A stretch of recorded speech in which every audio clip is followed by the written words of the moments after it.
So hello what's up guys. आज हम आपको भारत की आर्थिक राजधानी और बॉलीवुड नगरी यानी मुंबई की एक ऐसी घटना से रूबरू कराएंगे जिसे सुन के आपके रोंगटे खड़े हो जाएंगे। अगर आप मेरे चैनल पे नए हैं तो प्लीज़ चैनल को सब्सक्राइब, वीडियो को लाइक और शेयर ज़रूर करें। आपके प्यार से हम आगे बढ़ेंगे। मुंबई के महिम के केनोसा प्राइमरी स्कूल के पास एक स्थित डिसूजा चौल। ये चौल आज भी चर्चा का विषय बनी हुई है। आखिर आखिर क्यों Indian most top 10 haunted place में से एक बनी हुई है। आज हम अपनी वीडियो में इसी बारे में जानेंगे। वहाँ के लोगों का मानना है कि आज से लगभग 25 साल पहले जब डिसूजा चौल में पानी की बहुत अधिक मात्रा में कमी थी, जब डिसूजा चौल के लोग पानी की कमी से परेशान थे तो उन लोगों ने पानी की कमी दूर करने के लिए एक निर्णय लिया। निर्णय ये था कि वो उस चौल के अंदर एक कुआं बनवाएंगे। कुएं का काम भी शुरू किया गया और कुएं का काम टाइम से पूरा भी हुआ। डिसीजर चौल में कुएं का काम चल रहा था। उसी दौरान उस चौल में एक औरत रहने आई जिसका नाम सुलोचना था। कुएं का काम पूरा हुआ और लोगों की पानी की तंगी दूर हो गई।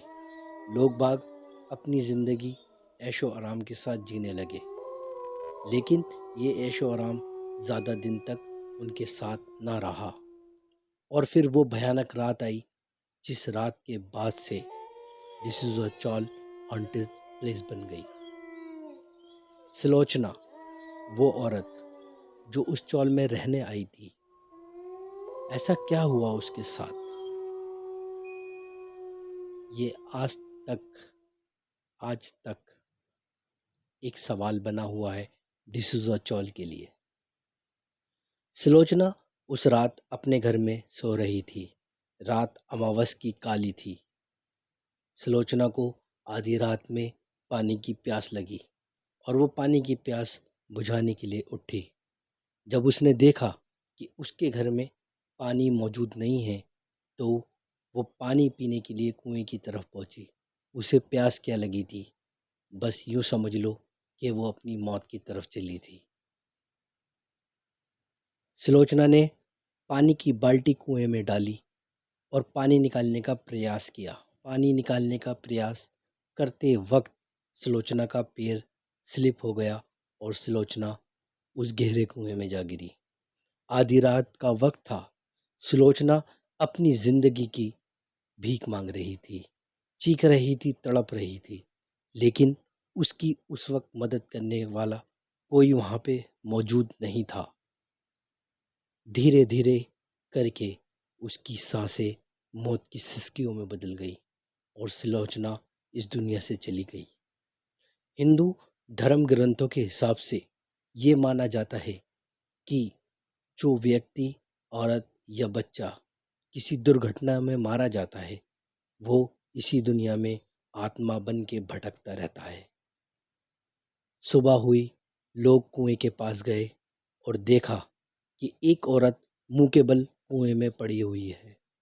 जब उस औरत को उस कुएं से बाहर निकाला तो लोग हक्का बक्का रह गए क्योंकि वो उनके चौल की एक औरत थी जिसका नाम सुलोचना था। लोगों का ये भी मानना है कि वो कुआं शापित था और कुछ लोगों का ये भी मानना है कि वो कुआं भेंट मांग रहा था, जिसकी भेंट की बलि सुलोचना बनी। लोगों ने हिंदू रीति रिवाज के साथ उसका देह संस्कार किया और उसके बाद अपनी जिंदगी गुजारने लगे। इस अमावस की रात सुलोचना की मौत हुई और अगली अमावस के दिन डिसूजा चौल वालों ने वो चीज़ देखी जिसको देखने के बाद उनकी रूह फना हो गई। वो आज तक उसका गम भुला ना पाए। वो रात थी और आज की रात थी। आज तक लोग बाग वहाँ पे किसी पारलौकिक शक्ति का होने का दावा करते हैं।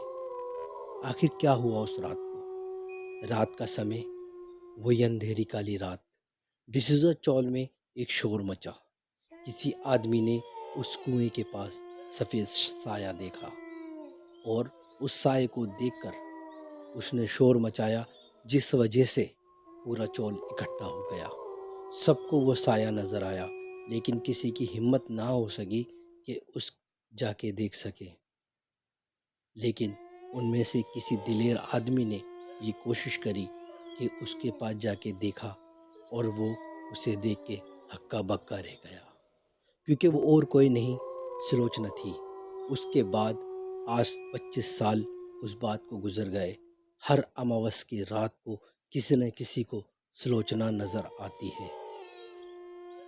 खुशी की बात यह है कि सुलोचना ने आज तक किसी को किसी तरीके का नुकसान नहीं पहुंचाया। इसी वजह से लोगों का मानना है, जिस तरीके से सुलोचना की दर्दनाक मौत हुई थी, वो कुएं के पास इसी राह में बैठी हुई है कि जिस तरीके से मेरी मौत हुई थी, इस तरीके से किसी की मौत ना हो। आज भी डिसूजा चौल का मालिक, जिसका नाम रिचर्ड है, वो हर अमावस की रात को फल, फ्रूट और कुछ मिठाइयाँ उस कुएं के पास रखता है, ताकि वो आत्मा शांत रहे। अगर आप चाहते हैं कि मैं आपके लिए ऐसी ही वीडियो लेकर आता रहूं, प्लीज़ मेरे चैनल को सब्सक्राइब, वीडियो को लाइक और शेयर ज़रूर करें, और please press the bell icon, ताकि आने वाली वीडियो देख सके आप सबसे पहले। तब तक के लिए गुड बाय।